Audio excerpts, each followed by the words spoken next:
issue ninyo sa mga na-escape nito. Ngayon, ituro ko sa inyo kung paano natin gagawin at ma-solve ang mga na-escape na Jeb at paano natin siya maibabalik pagdating kay EFRS. Ito na po yung inaantay ng karamihan. Ano? Ito yung paraan para hindi na po bumabalik sa through email yung mga EFRS mo para ipakorek ulit yung series ng Jeb. Ngayon, kayo na po yung gagawa kung paano nyo ipokorek yung ating mga na-escape na Jeb sa EFRS. Ngayon po, ituturo ko ngayon sa dalawang plate. Meron po tayong ibinibigay na dalawang template. That is the table Jeb regular pan. Ngayon, ang ituturo ko po sa inyo sa pag-solve ng mga na-escape na Jeb sa EFRS for the regular pan muna. Then, susunod nito, ituturo ko naman din yung sa part ng other pan. Ano, kung paano natin isolve yung mga na-escape din na Jeb natin sa other funds dahil mayroon conflict po doon compare dito sa regular fund. Kasi mayroon doon tinatawag na fund type category sa pagdating sa other fund. Pagdating dito sa regular fund is naka-strict lang tayo only the fund cluster na 01. Kaya ang ituturo ngayon is purely for the regular fund.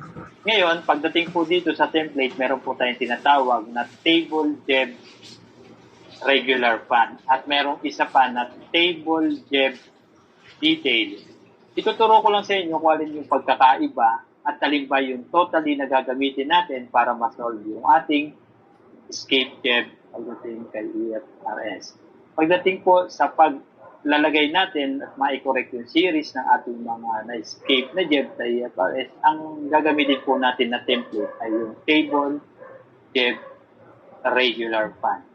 Yung table Jeb details ay ginagamit lang po natin yan pag tayo po ay nag-set up ng ating mga accounting entries.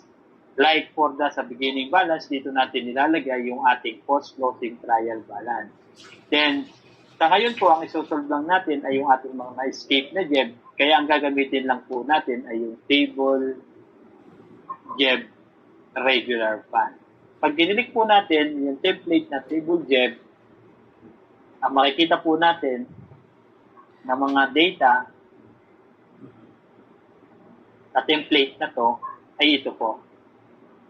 For example, may na-escape tayo na Jeb number 28, 29, 30, 31, 33, meaning ilan yan yung na-escape niya. May 5 siyang na-escape. Pwede po natin siyang pagsabay-sabayin based po dun sa mga list ng ating Jeb kung ating pupuntahan yung ating EFRS. For example, dito po sa EFRS na to, paano ba natin makikita kung tayo po yung may mga na-escape na Jeb?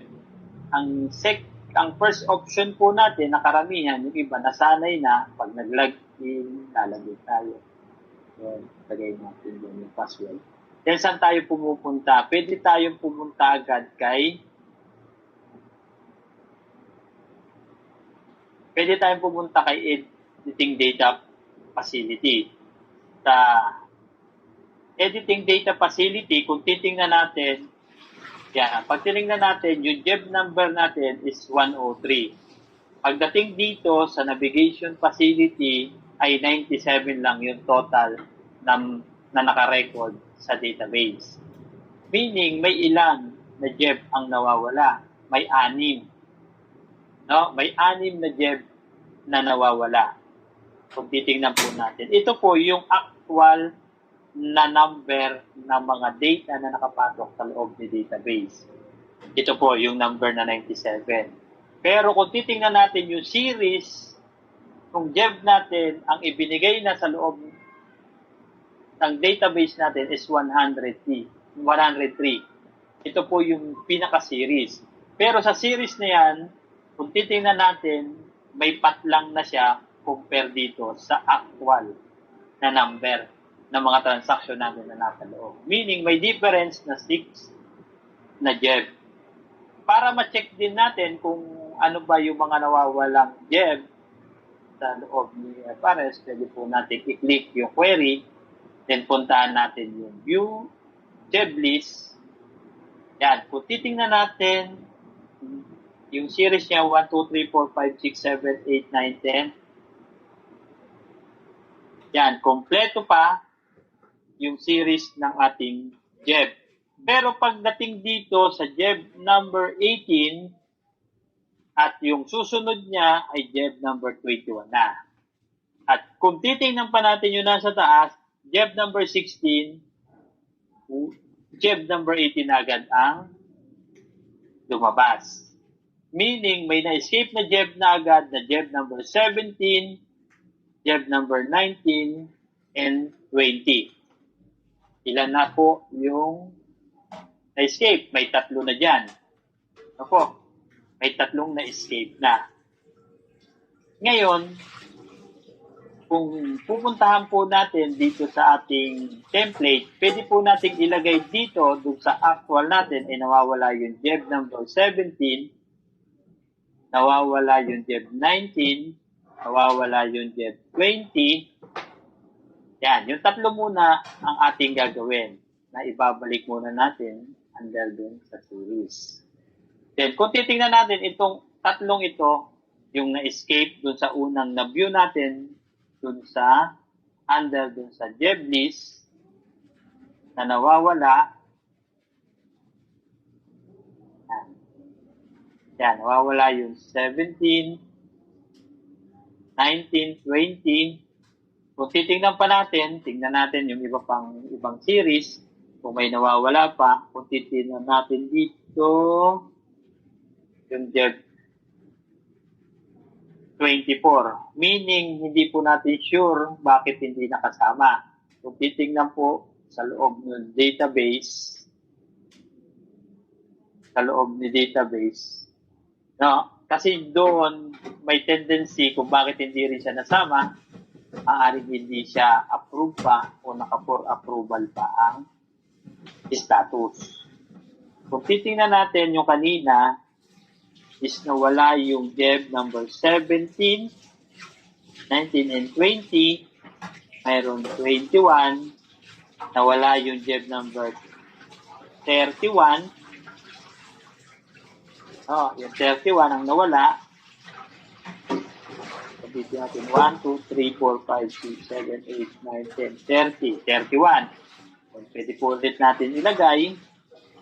Pagdating dito, ay yung Jeb number 31. At para lahat na mailagay natin. 31, 36. Nawala po yung 37. Yung 37 ay nawala din. Ilan na yan? 5. Isa na lang po yung hinahanap natin dahil 6 po yung na-escape na nandyan. 38, 41, 42, 24, 45, 56, 57, 50, 60,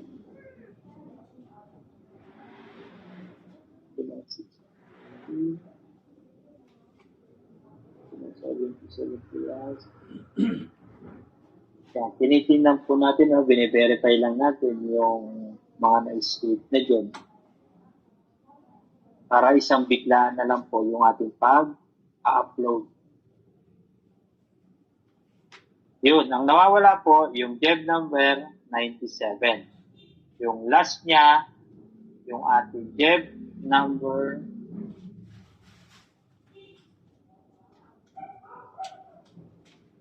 sa kanina. Wait lang po O, ang isa dito na.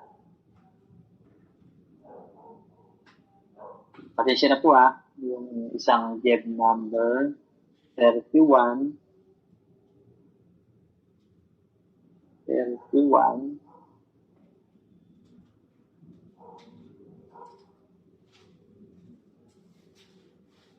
Two, three, four, five.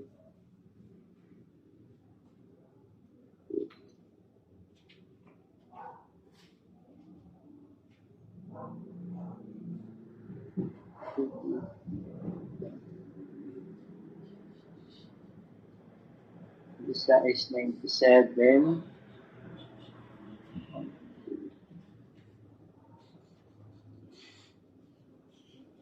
sa JEB number 97, yung isang na nawawala.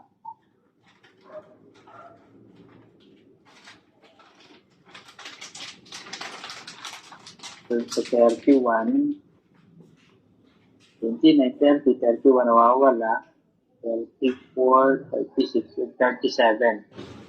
Yun po yung mga nawawalang JEB. JEB number 37. Ayan. Ito po yung 6 na nawawalang JEB.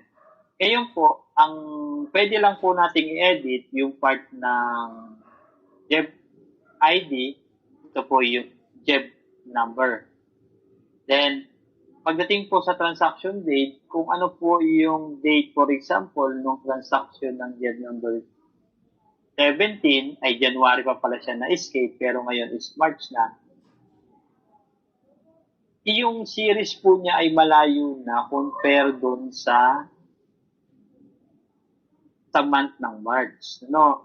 Kung 17 siya, maaaring sa January siya, pwede na po natin siyang ilagay na for doon sa explanation natin is cancel. Ika-cancel natin na siya dahil malayo na yung series niya. Then pagdating po sa status niya, dito sa status, i-check po natin, ilalagay po din natin is cancel, hindi po for approval. Dahil hindi na po natin gagamitin yung JEB na to, ilagay na po natin automatic na cancel. Yan.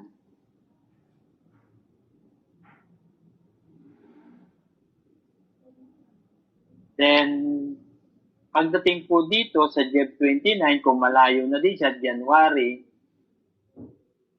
yan. Pwede po nating i-cancel dito. Ganun din, malayo na yung 31, kasi yung number niya ng JEB is 103 na. Itong mga to is cancel. Yung 97, pwede pa po natin siyang gamitin. For example, ngayon is March. Ilagay po natin yung date ng March na March 19. Pwede po natin siyang ilagay na March, then yung month niya is 03. Pabaguhin po natin yung kanyang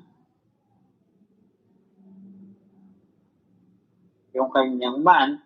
Gawin na po natin itong 3 dahil nasa March na po siya, yung 97 na yan. Then pwede natin siyang i-reserve. Meaning, yung reserve, pwede po natin siyang gamitin o patungan ng ibang transaction. O lagyan ng transaction, ibang transaction natin. Then, pagdating sa status, ilalagay po natin siya na for approval. Para magamit po natin yung JEB number 97. Kasi once na-cancel po siya, ang tendency niya, hindi po natin siya makikita under dun sa editing data sa part ng transaction review o kaya sa editing data facility. No, except na lang kung babaguhin ulit natin yung kanilang status, gagawin natin for approval, mag-a-appear yun doon sa transaction review na pwede natin sa ma-edit. Ngayon, yung isa lang yung JEB, yung JEB 97, ang nilagay lang natin is for approval. Yung dito po sa preferred by, kaya ang nilagay ko po dito ay number 1, dahil kung sino po yung number 1 dun sa list ng, dito po natin siya makikita, no? Yung bilang. Pagpunta po tayo sa system setup, then sa authorized signatories and preferred by, kung sino po yung unang na nakasulat dito sa row na to, ibig sabihin po ito ay number 1 yan. Pag mayroon pang isa po na nag-preferred, number 2 siya. Kaya ang nilagay ko lang po dito is only the ID niya. The signatory preferred by ID, number 1. Kaya dito is 1 din siya. Kung si accountant yung number 1 doon sa list, edi 1 lang po yung ilalagay. Then the rest is wala na po tayong babaguhin. Same lang din po. Except pala dito, ang binabago lang po natin, pag tayo po ay nag-e-edit dito sa template, ay yung JEB, ID, month, transaction date, explanation, and also the status. Yan lang po yung ating mga binabago dito sa template. No? Meron lang 5 tayo na fields na binabago yung mga data niya. Ngayon, pwede po natin siyang i-save. Yan. I-save dyan. I-save na to yung template. Pero kung titingnan natin, hindi pa po tayo tapos sa pag-fill up dito sa template. Di ba ang nakita natin dito sa ating Dev list, yung last Dev niya ay yung Dev 103. Kung ito yung ating last na Dev, yung 103, pagdating po sa template, ilalagay po natin yung susunod na Dev para doon sa ilalagay natin yung susunod na Dev doon sa last na Dev number na nakalagay sa database. Ay 103 siya. Ilalagay natin dito yung Dev 104. Yan. Then nakalagay din dito, reserve, meaning pwede mo pa siyang gamitin. Gagamitin natin yung 2 Dev na yan. Kaya nakalagay din sa kanya is reserve. Yan. Ngayon dito, sa template na to, complete na po yung pag-fill up natin. Pwede ulit natin siya i-save. Then, pwede na po tayong pumunta ngayon sa EFRS. Then, para ma-solve na yung na-escape natin na Dev, pupunta na po tayo sa Import Data Facility. Then, i-click po natin yung Import Table Dev lang po. Yung gagawin. Import Table Dev. Then, ngayon, click natin yung Browse. Hanapin natin saan siya nakasave. Sa akin po, nakasave siya sa desktop. Yun. Na ito na po yung Table Dev Regular. Yan. Ito lang po yung gagamitin natin na template. Then, i-click natin yung OK. Lalabas na po dito. Mayroon na siyang path name at kung saan nakalagay yung files na i-import natin. Then, i-click lang natin po yung proceed. Pag click natin yung proceed, yan, successfully siya. Pwede po natin siya i-clear. Then, click mo yung OK. Then ngayon, pwede natin siyang i-check pagdating dito sa loob ni EFRS. Pwede tayo mag-login. Puntahan po natin yung para mas maganda, puntahan natin yung editing data. Dito na tayo sa editing data. Para makita natin na buo. Ayun. Kung titingnan natin, nagkaroon na po na Dev 104. Meaning, ito na yung buong kabuuan nung Dev series mo sa loob na database. Kanina is 97 lang siya. Ngayon is naging 104. Ngayon, tignan natin na ito na po yung ating mga na-import na mga na-escape na Dev. Ito naman yung last. Pero yung titingnan natin kanina sa actual na database natin, ito talaga yung pinakalas kanina, 103. Bakit ba natin inilagay si Dev number 104? Kasi kung hindi po natin ilalagay yung susunod na Dev number dun sa last na Dev mo, ang susundin po niya na series, kung ano po yung last na Dev na inilagay natin, for example, 97, at once nagagamit ka sa data entry mo, sa new transaction facility mo, at naglagay ka ng bagong transaction mo, ang susundin na series ng system ay Dev number 98. Meaning, yung Dev number 98 po ay ginamit mo na. Mayroon na siyang existing data. Kaya ngayon, hindi mo magagamit yung Dev 98 para lagyan ng bagong data. Kaya ang magiging tendency na magkaka-error ulit yung system. Ngayon, kung para ma-solve yung ganong maling series na paglalagay natin doon sa mga na-escape natin para sa pag-i-include natin sa mga bagong transaction. Kaya inilagay po natin yung susunod na Dev number nung last Dev mo doon sa actual na database mo sa loob. No? Kung ano yung actual mo na Dev number doon sa loob ni database is 103, isasama mo po pagdating dito sa pag-i-import yung susunod niya. Kaya yung susunod niya is Jeb number 104. Kaya nandito po siya sa template natin. Sinama po natin siya sa loob ng template. Para at least, pag ginamit na natin yung system, for example, ayan, i-back natin. Gagamitin na po natin yung sa new transaction. Gagamitin po natin, o yan, naging 105 na po siya. Pero kapag yung 97 lang ang ginamit natin at gumamit ka na dito sa new transaction at maglalagay ka ng bagong transaction mo, ang lalabas po dito sa Jeb series mo is 98. Yun po yung tutundan niya na series. Kung ano yung last na inilagay mo dun sa template. Pero sabi ko nga sa atin, para maging complete yung series, na cycle ng series ng Jeb number natin, ang susunod po natin na ipapalo dapat is ilalagay natin yung pinakal next Jeb number nung last na actual na Jeb number mo sa loob ni database. That is the Jeb number 104. Ngayon, pag in-escape ko yan, wala na naman si 105 yan na-escape. Pero pwede naman natin siyang ibalik by using dito sa itinuro ko na template. No? Ngayon, na-solve na yung problem natin. Pag tinignan natin ngayon kay editing data na complete na siya, na mayroon na siyang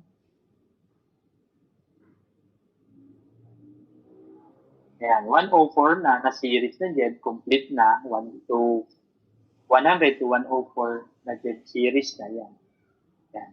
Kung titingnan natin, i-find natin, Control F, find 017 kung mayroon ba na Jeb number 17 na. Mayroon na po. Kanina is wala siya. Ayan, cancel na nga lang siya.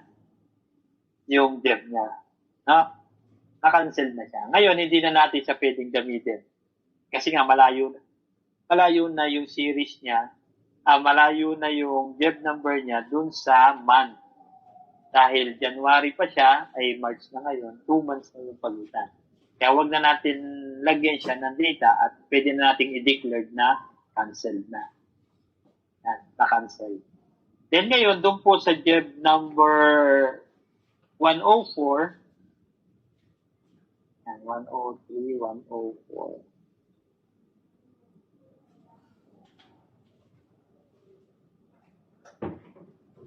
Sa 104 natin na nakalagay na reserve, na reserve niya, sa 104 na reserve. Kung gagamitin po natin siya na para sa DB, pwede po natin siya nang baguhin ng check disbursement journal. Then, ilagay po natin dito kung anong i-issue nyo. Check ba o other check disbursement. Pwede po natin siyang transaction. Yan. Hihingi lang siya ng cash flow category. Pwede po natin ilagay muna na non, then non-applicable. I-try natin po. Nahingi siya ng responsibility center. Ang responsibility center, saan ba natin nakikita? I-click lang po natin yung check or other disbursement. Nakikita natin, ito po yung kanyang RC. For example, yan. Then, i-click ulit natin yung post-transaction. Ayan. Na-post na po siya. Kung gagamitin natin yung Jeb number 104, na sinabi ko kanina, for the DB, pwede po tayong bumalik na naman doon sa system. Punta po tayo sa DB preparation.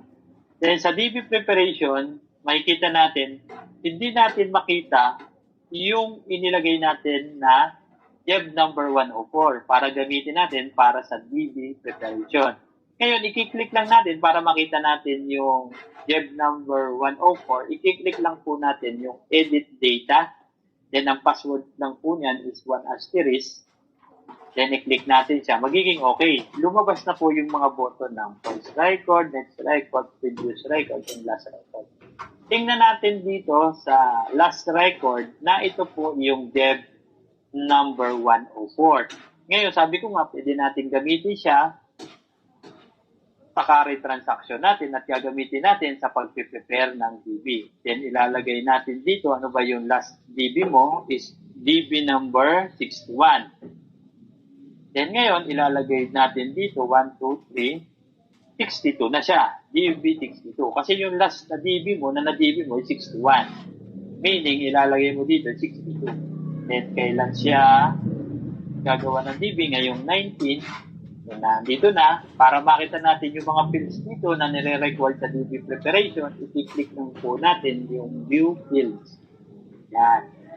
Then, pagdating dito, ano po yung ORS number? Kung 61 yan, maaaring 60. Yung number na last, ating obligation, ORS, obligation request, then magkano yung ang nakalagay niyan is 5 digit daw. Bawasan natin ang isa. 5 digit lang ang required niya. Then magkano yung amount? 1,000. Then allotment plus MOOE. For approval pa rin, pag maggagawa tayo ng DBs, hindi natin nababago yung statute for approval. Then gamitin natin ulit si cash flow. Pwede natin baguhin at i-correct. Then ngayon, ilalagay natin is payment ng MOOE. Then, ilalagay natin yung mga signatories.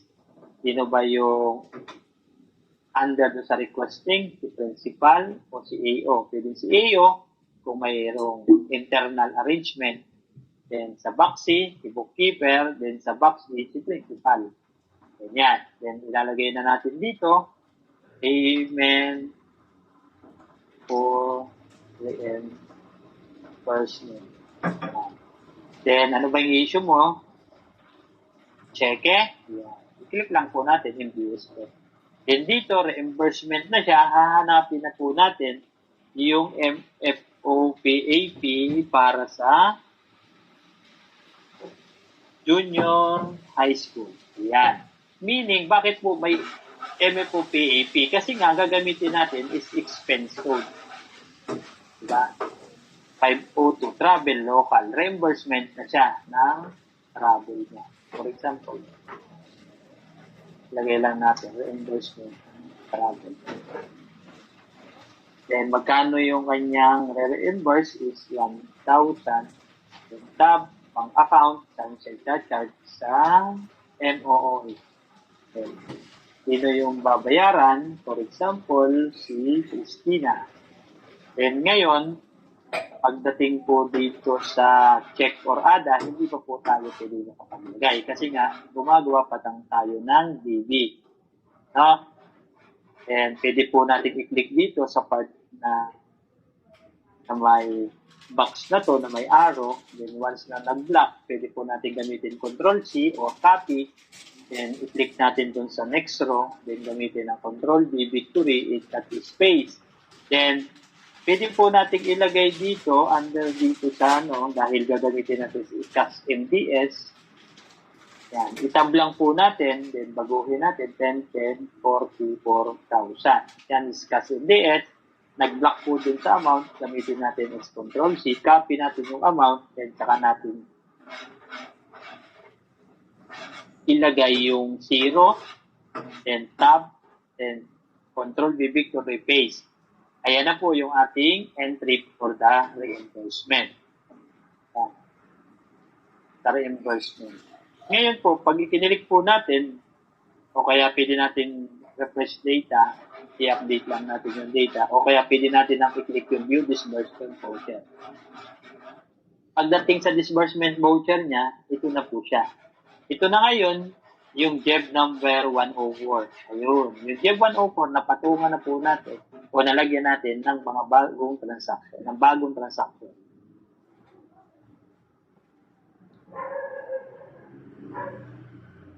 Yan. Ngayon, complete na po yung ating in-encode na disbursement voucher. Pwede na po natin siyang i-click yung post-transaction.